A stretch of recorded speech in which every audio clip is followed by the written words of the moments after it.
I'm good to go? Cool. So this is Kerberoasting Revisited.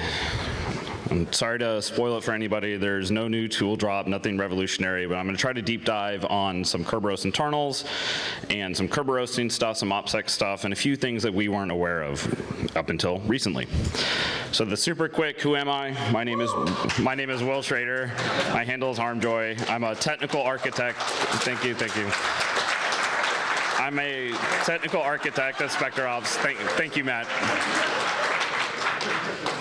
Written a lot of code over the years, helped out with Veil, Empire, RIP Empire. Someone can yell at me later for that. Some PowerSploit stuff, Bloodhound, Ghostpack, and the one tool I'm going to be covering in this talk a little bit is Rubius, which has been the new fun thing I've been working on. I've talked at DerbyCon since DerbyCon 4, so this is kind of where I kind of started and helped build my career, so it means a huge amount to me. So again, the TLDR of what I'm going to cover in 20 minutes. So Kerberos in 20 minutes. It'll make perfect sense. I'm going to try to cover exactly how Kerberoasting works specifically. I'm going to talk about approaches, specifically kind of outside in within Packet versus on host and some of the .NET requester token stuff. I'm going to cover MSDS supported encryption types. Who's ever heard of that property? Anybody? Okay, a handful of people. Hopefully it'll make sense and why it's important from the Kerberoasting standpoint. The steps towards us trying to build a better Kerberoast and kind of the stuff that's coming up next. This is also the 5-year anniversary of Kerberoasting. So Tim Medine at DerbyCon 4 released an awesome talk that I understood 10% of called Attacking Kerberos, Kicking the Guard Dog of Hades, where he covered the nascent components of silver tickets as well this whole Kerberoasting type thing, and this whole attack kind of came about because he was just reading Kerberos documentation. So really appreciate all of Tim's work. Always try to give him the shout out. He is the one that came up with this technique that we all now use. So I've got my fancy diagrams of trying to explain the parts of Kerberoasting and how it works. So one thing that really helped me understand this is think about hosts on a domain, not as a singular monolithic thing. A host is a collection of services that are backed by Kerberos. For example, you can have PowerShell remoting, WMI, file shares, MS SQL, and whatever else. These are all going to have service names or S names that are that first part of a service principal name that we'll talk about. So let's take, for example, CIFS, and we're an attacker or a legitimate user, and we run dir computer.domain.com. We've already done our authentication, we already have our TGT and all that fun stuff. So what will happen is implicitly in the background, your computer will take that TGT and say, hey, I want a service ticket for this particular service that maps back to the action you're trying to do. So in this case, CIFS, Common Information File System, is going to track back for the file share access. The domain controller will return that nice little service ticket for CIFS, that service principal name that maps back to the action you're requesting. And then the attacker or legitimate user is going to present that service ticket to the actual service. So that's the super high level. This is like this is the area that we're talking about for service ticket requests and service ticket usage. To go into a little more depth, we do that dir computer.domain.com. We want that CIFS. What actually happens under the hood with the domain controller is the DC will look up which user or computer account has that particular service principal name registered to it.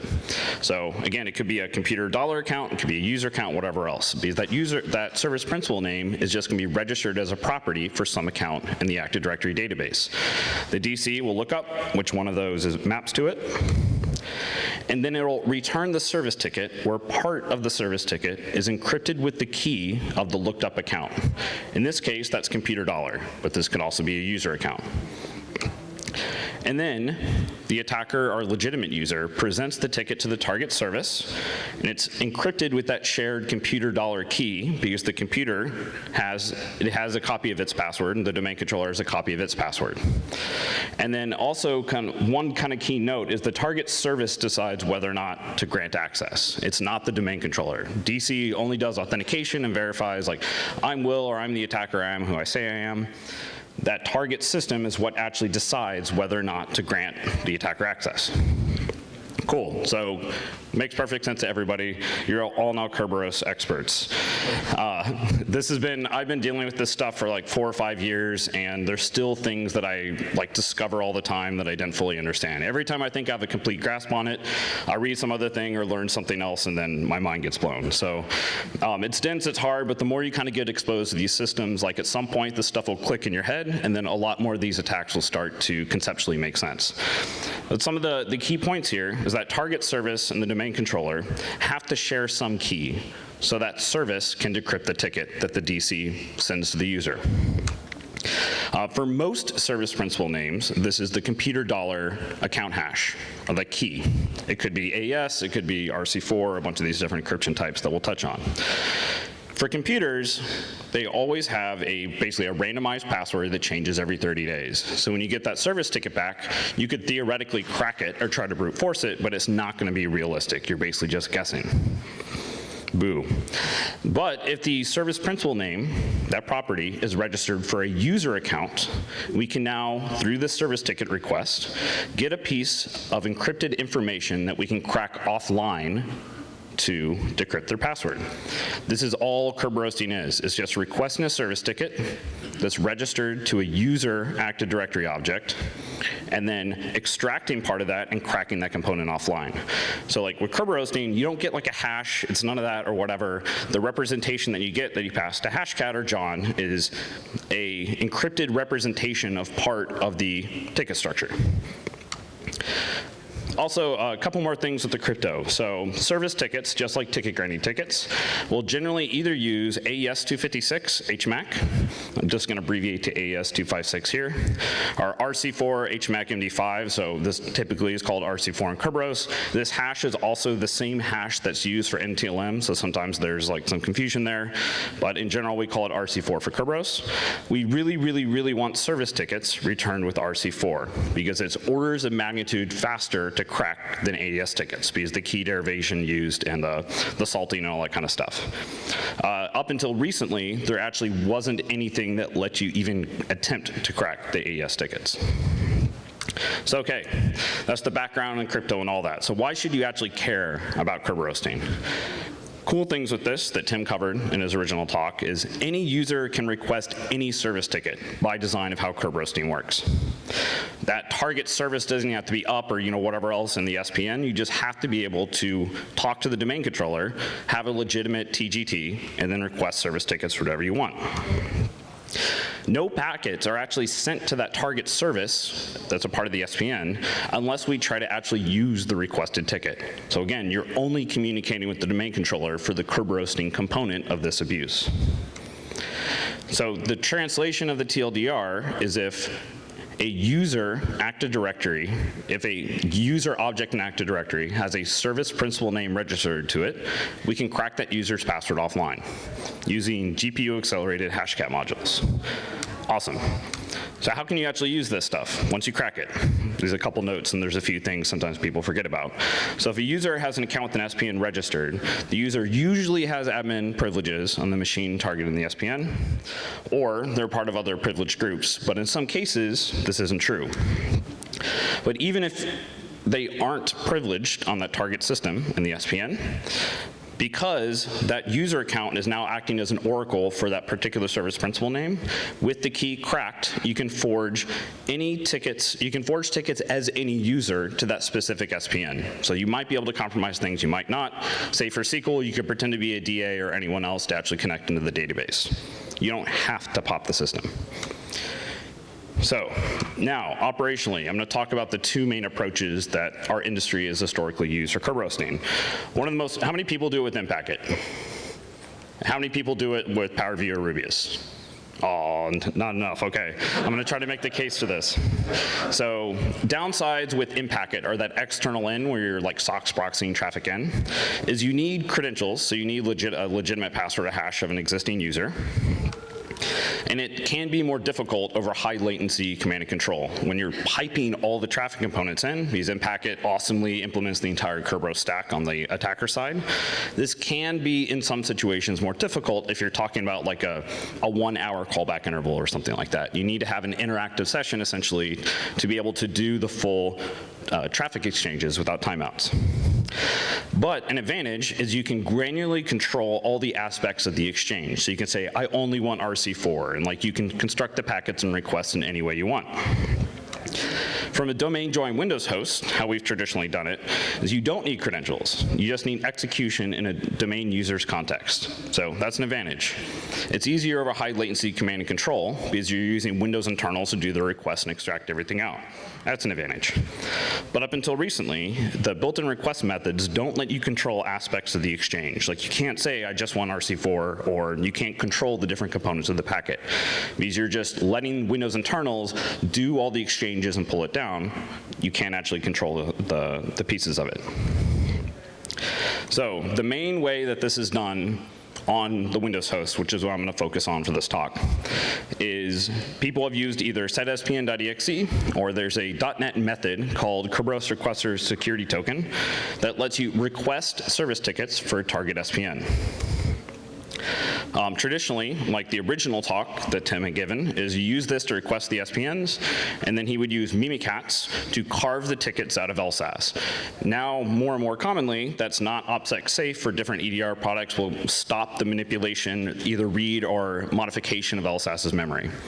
A couple years ago, Martin Hart, MachoSec, realized that there was an additional method in this class that let you get the bytes of the request out, so you could carve the tickets out without being elevated and without having to attach to LSASS. So this is what PowerView has used for the invoke Kerberos method for a long time. So things are starting to get better. A couple more side notes, though. I keep talking about like RC4 versus AES. And part of the reason is modern domains, so 2008 functional level and above, are supposed to use AES keys by default for Kerberos. Functional level 2003 just had RC4. 2008 upgraded to AES keys. Everything got re-rolled. So everything with TGTs and service tickets are supposed to use the highest mutually supported encryption, which tends to be AES 256. So requesting an RC4 service ticket should result in a heuristic called encryption downgrade. This is also applicable, say you're doing like golden ticket forgery or something like that, and you're using the RC4 NTLM key. That's going to be weird because in a Windows 7 and up system that's communicating with the DC, it should be using AES 256 for those exchanges. This is actually a heuristic that like Microsoft ATA and things will do. And what we thought for a long time was like, okay, this is a great heuristic from a defensive side. If you're actually gathering all these event logs and all the request stuff and you get the information, then anyone requesting RC4 service tickets should be weird. Has anyone tried to baseline that in an environment? Like, everyone knows it's a giant pain in the ass and there's 10 million false positives. I'm gonna explain why. Because most user-backed SPNs almost always return RC4 service tickets, and we didn't know why. So this is an example there of like, okay, up top, this is just showing the ticket information. I have an AES ticket for my current user Harmjoy, but when I'm requesting a service ticket for the MS SQL Service App, SQL Test Lab, whatever, that ticket is returned with RC4. And these are just using built-ins. And we're like, why is this happening? And the reason, as almost always, is in the Microsoft docs. We just didn't actually understand them or fully read them. So there's a property called MSDS support encryption types that was actually touched on by Jim Shaver, Mitchell Hennigan in their DerbyCon 7 talk 2 years ago on some of these topics called Return from the Underworld. And according to Microsoft's own documentation, this property, or the KDC, so the domain controller in this case, uses this property when generating a service ticket for the account. So what this means is this property will say like AES, RC4, whatever else, and any service tickets being requested for that account, an SPN for that account, the DC is supposed to use this property and say, okay, I'm going to return AES or I'm going to return RC4, here's what's supported. So according to MS Kyle, more Microsoft documentation, the default value for this field is hex 1C. So this is a binary OR of RC4, AES-128, and AES-256. This is the default value for Windows 7 Plus and Server 2008 Plus. Cool. But this property is only set by default on computer accounts, not user accounts. User accounts is just blank. And if the property isn't defined or set to 0, then MS-Kyle says the default behavior is to use RC4. So for all user accounts that don't have MSDS supported encryption type set, by definition, Microsoft's own definition, they can only return RC4 service tickets. This is why, and we only care about user accounts that have SPNs when we're Kerberos roasting. So that's why there's been so many false positives over the years if you try to actually baseline this activity. The good news is we can manually set user accounts to explicitly support AES 128 and 256 encryption. This is just ADUC, Active Directory users and computers, says this account supports AES, whatever encryption, and the values, say we just do this, and we don't say we support RC4 explicitly, then the values will be the binary OR of AES 128 and 256. Awesome. So therefore, this account, the SQL account, should now theoretically always return AES. But that's not the case. Microsoft didn't actually follow their own documentation. And I don't know exactly why. This is an example, that exact account in the lab that I set, where you see, I know it's kind of hard to read, and I'll release these slides after the talk, but supported encryption types, for MSDS support encryption types, says AES 128 and AES 256. That's all it says. But if I hard specify RC4 in the request, I'm getting a type 23 and RC4 HMAC ticket back. So this was always possible with, say, Impacket.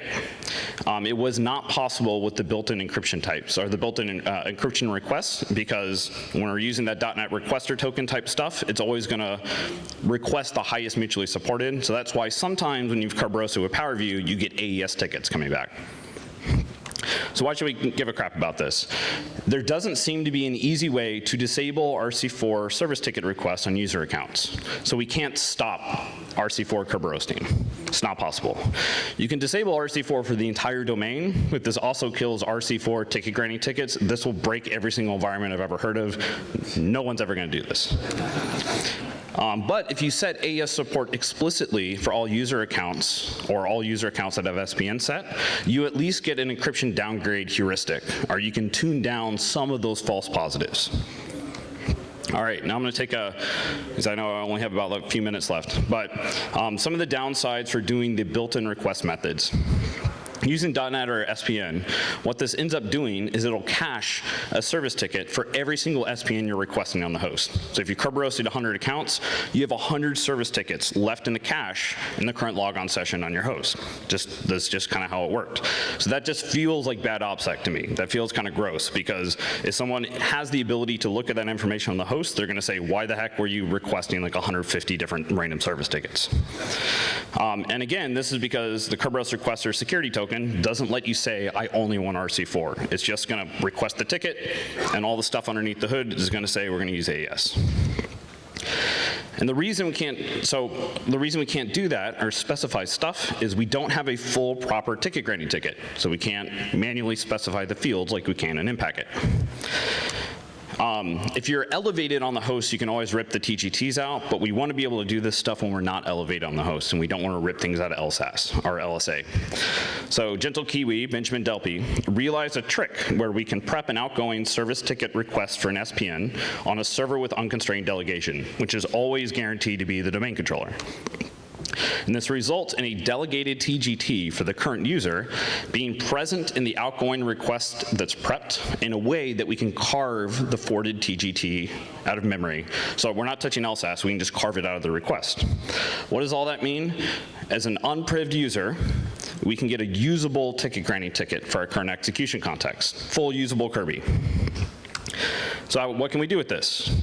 So Rubius is a re-implementation of a bunch of Benjamin's Kikyo project, and it implements all the Kerberos structures and exchanges by hand. It was not fun. It was, yeah, one of the most painful things I've had to code, and I had Benjamin's, well, if anyone's read Benjamin's code, yeah, it's completely documented, and yeah. But I implemented the whole stack, everything's great, and I also implemented the Kikyo, or the TGT delegation trick. So combined, this means we can get a usable TGT for our current user, and then hand build all the service ticket requests, send them out, carve everything out, And we can avoid caching those tickets on the host, so we don't have like 150, 1,000, whatever tickets cached in our current logon session. And we can manually specify RC4 in the service ticket request. This is what Rubius does. This is from the README. If you do Rubius Kerberos/TGT DLEG, this will use that trick, do the request, and then hard specify RC4 for the downgrade component. So this is the most OPSEC friendly. If you want to avoid any like that heuristic downgrade type detection, there's actually an RC4 OPSEC flag, which will only enumerate accounts that don't have AES set and MSDS support encryption types, then do the TGT delegation trick so it doesn't have to manually specify RC4. So that way you avoid potentially tripping up that encryption downgrade heuristic. Cool. That's most of the material. There's two slides left kind of saying like what's next with Kerberoasting. So Fistors did an awesome pull request to Hashcat a few months ago after we were going back and forth revisiting some of this. So you can actually crack AES 128 and 256 tickets now with Hashcat. But again, it's going to be about 1 to 2 orders of magnitude slower than RC4, but we at least have the option of doing this now. And Rubius can request the AES tickets if you want. And when I was putting this together about a week ago, in the Bloodhound Slack, we have a Kerberos channel, and someone was mentioning, I won't read all of this, but basically what they're saying is, okay, we're enabling AES for all the services, so RC4 shouldn't be seen. However, a bunch of accounts still keep getting RC4 back. What we figured out is if the password was last set when the functional level was 2003, when RC4 is all that was supported, AES keys for that account won't be generated until the password is reset at the new domain functional level. Also, even with that, you basically have to upgrade domain functional level, reset the password, set MSDS support encryption types, and then reset the password again because there's some nonsense in the background that Microsoft is doing. So even if you're doing everything right, this is like how hard and nuanced this stuff is. We can still, like this person knows what they're doing and they're trying to actually fix all this stuff and they're like pulling their hair out of like, why the heck can't I like stop these stupid RC4 tickets coming in? So there's a more complex process for this if you have a super old domain, but it is possible. So thank you guys. There's Rubius is on GitHub. My credits to everybody, Tim and Benjamin, Alberto, Fistors, and Martin. So yeah. Thank you guys for coming out. Oh. And again, I will